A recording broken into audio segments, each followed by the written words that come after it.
भगवान कृष्ण ने कहा, हे प्रिय, नारद जी के वचन सुनकर महाराजा पृथु बड़े विस्मित हुए।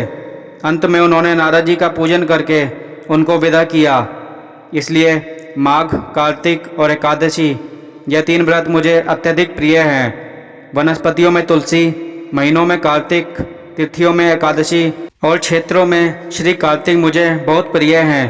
जो प्राणी जितेंद्रिय होकर इनका सेवन करता है वह यज्ञ करने वाले मनुष्य से भी अधिक प्रिय लगता है। जो प्राणी विधि से इनकी सेवा करते हैं उनके मेरे अनुग्रह से सब पाप दूर हो जाते हैं। भगवान कृष्ण के वचन सुनकर सत्यभामा ने कहा, हे नाथ, आपने यह बात बड़ी आश्चर्यजनक कही है कि दूसरे के पुण्य के फल से कला की मुक्ति हो गई। यह प्रभावशाली कार्तिक मास आपको अधिक प्रिय है कि जिससे पतिद्रोह का पाप केवल स्नान के पुण्य से ही नष्ट हो गया। दूसरे मनुष्य द्वारा किया हुआ पुण्य उनके देने से कैसे मिल जाता है, यह आप मुझे बतलाइए। तब भगवान कृष्ण ने कहा, बिना दिया हुआ पुण्य और पाप जिस कर्म द्वारा मिलता है सो सुनो। सतयुग में देश, ग्राम तथा कुलों को दिया पुण्य या पाप मिलता था, किंतु कलयुग में केवल कर्ता को ही पाप और पुण्य का फल भोगना पड़ता है।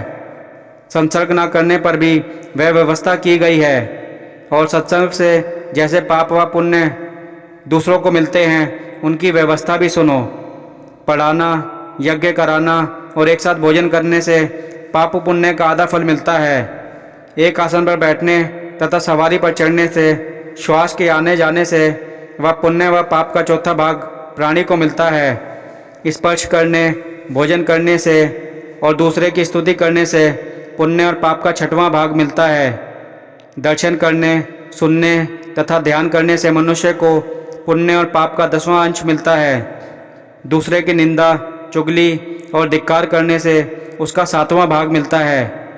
पुण्य करने वाले मनुष्य की जो कोई सेवा करता है वह सेवा का भाग लेता है और अपना पुण्य उसे देता है। नौकर और शिष्य के अतिरिक्त जो मनुष्य दूसरों से सेवा करवाकर उसे पैसे नहीं देता तो वह सेवक उसके पुण्य का भागी हो जाता है।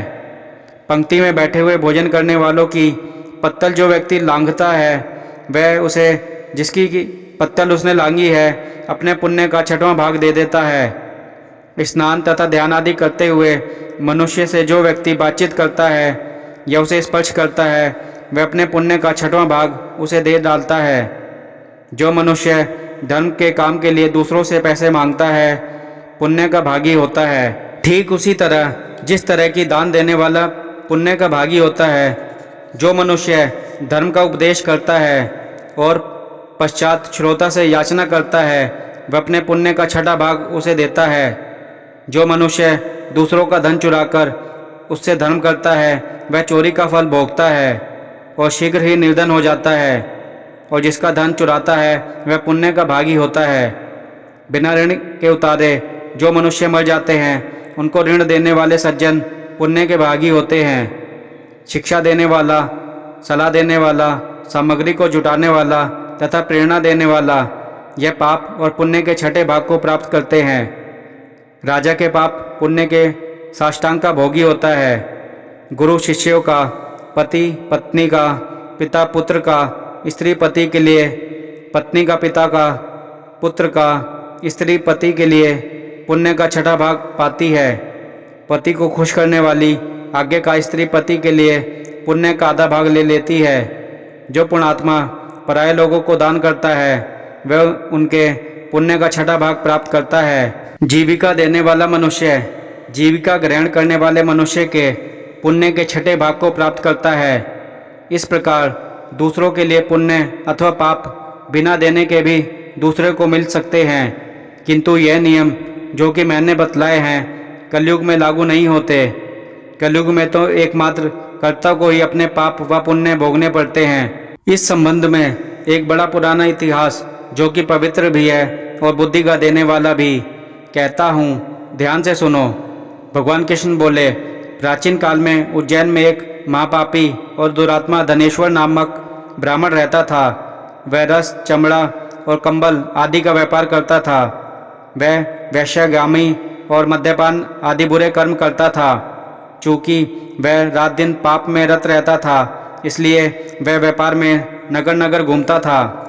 एक दिन महिष्मतीपुरी, जो राजा महिष ने बसाई थी, इसलिए वह राजा के नाम से विख्यात थी, नगरी के पास ही पापनाशिनी पुण्यकारिणी भगवती नर्मदा बहती थी। उस नदी के किनारे देश देशांतर से आए यात्री कार्तिक व्रत करने को कुछ दिन के लिए ठहरा करते थे। उन कार्तिक व्रत करने वाले प्राणियों को वहाँ ठहरा देखकर वह दुष्ट धनेश्वर भी इधर उधर घूमता हुआ 1 मास के लिए वहाँ ठहर गया। अपने माल को बेचता हुआ वह नर्मदा नदी के तट पर घूमता हुआ ब्राह्मणों को देव पूजा रत देखता था। वह देखता था कि कोई तो ग्रंथ पढ़ रहा है और कोई सुन रहा है, कोई भगवत कीर्तन कर रहा है, कोई भजन सुन रहा है, कोई ध्यान में लीन है और कोई तुलसी की माला धारण किए है। बस इसी तरह वह भगवत भक्तों के बीच में रहा और वैष्णवों के दर्शन करता रहा, उनको स्पर्श करता रहा, उनसे वार्तालाप करता रहा और भगवान विष्णु के नाम स्मरण के पुण्य को अर्जित करता रहा। वह कार्तिक के व्रत के अध्यापन की विधि तथा जागरण को भी देखता रहा। उसने पूर्णिमा के व्रत को भी देखा कि व्रती ब्राह्मणों तथा गवों को भोजन करा रहे हैं, उनको दक्षिण आदि भी दे रहे हैं। उसने नित्य प्रति भगवान शंकर की प्रसन्नता के लिए होती दीप माला को भी देखा। त्रिपुर नामक राक्षस के 3 पुरों को शंकर जी ने इसी तिथि को जलाया था, इसलिए शिवजी के भक्त इस तिथि को दीप उत्सव मनाते हैं। जो मनुष्य मुझ में और शंकर जी में अंतर मानता है, उनकी सारी क्रियाएं निष्फल हो जाती हैं। धनेश्वर वहाँ की पूजा विधि देखता हुआ इधर उधर घूम रहा था कि उसे काले सर्प ने काट लिया और वह भूमि पर गिर पड़ा। उसकी यह दशा देखकर वहाँ के दयालु भक्तों ने उसे चारों ओर से घेर लिया और उसके मुंह पर तुलसी दल मिश्रित जल के छींटे देने लगे। और जब उसके प्राण निकले तो यम के दूत उसे बांधकर कोड़ों से मारते हुए यमपुरी को ले गए। उसे देखकर चित्रगुप्त ने यम से कहा, इसने बाल्यकाल से लेकर आज तक बुरे काम ही किए हैं, इसके जीवन में पुण्य तो लेश मात्र भी नहीं है। यदि मैं पूरा 1 वर्ष आपको सुनाता रहूं तो इसके पापों की सूची समाप्त नहीं होगी। यह महापापी है, अतः इसको 1 कल्प तक घोर नरक में डालना चाहिए। चित्रगुप्त की बात सुनकर यमराज ने बड़े क्रोध से उसे अपना कालनेमी के समान भयंकर रूप दिखाते हुए अपने अनुचरों को आज्ञा देकर कहा, हे प्रेत सेनापतियों, इस दुष्ट को मुदगरों से मारते हुए कुंभीपाक नरक में डाल दो। सेनापति ने मुगदरों से उसका सिर फोड़ते हुए कुंभीपाक नरक में ले जाकर खोलते हुए तेल के कड़ाव में डाल दिया। प्रेत सेनापतियों ने जो ही तेल की कड़ाव में फेंका तो लपकती हुई आग अपने आप ठंडी हो गई, जैसे कि प्रहलाद को अग्नि में डालने से वह ठंडी हो गई थी। यह विचित्र घटना देख के प्रेत सेनापतियों ने यमराज के पास जाकर सब हाल कहा। यमराज भी आश्चर्यचकित हो धनेश्वर को अपने पास बुलाकर स्थिति पर विचार करने लगे। उसी समय नारायण नारायण का कीर्तन करने वाले देवर्षि नारद भी वहाँ आ पहुँचे और यमराज से कहने लगे, हे यमराज, यह ब्राह्मण नरक में डाले जाने के योग्य नहीं है, क्योंकि इसने अंत समय में कुछ शुभ कर्म किए हैं जो कि नरक यातना को नष्ट करने वाले हैं। जो लोग भगवत भक्त का दर्शन करते हैं, उनसे वार्तालाप करते हैं और उनका स्पर्श करते हैं, चाहे उन्होंने कोई पुण्य कर्म ना किया हो, सहज में ही स्वर्ग के अधिकारी हो जाते हैं। अतः धनेश्वर भी पुण्यात्माओं के संग व स्पर्श से स्वर्ग का अधिकारी हो गया है।